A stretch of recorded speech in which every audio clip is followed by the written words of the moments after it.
today we also had a wonderful science activity called the Witch's Cauldron.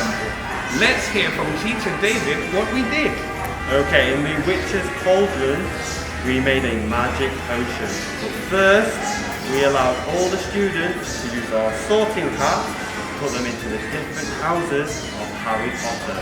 They are Gryffindor, Slytherin, Hufflepuff, and Ravenclaw.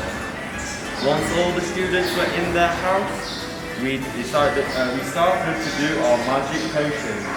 First, the teacher poured in hydrogen peroxide into our base. We then allowed the students to put in food colouring, dish soap, and then we mixed in yeast to make the chemical reaction.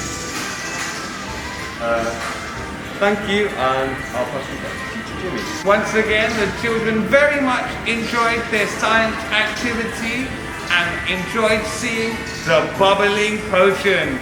Thank you and see you soon. Bye-bye.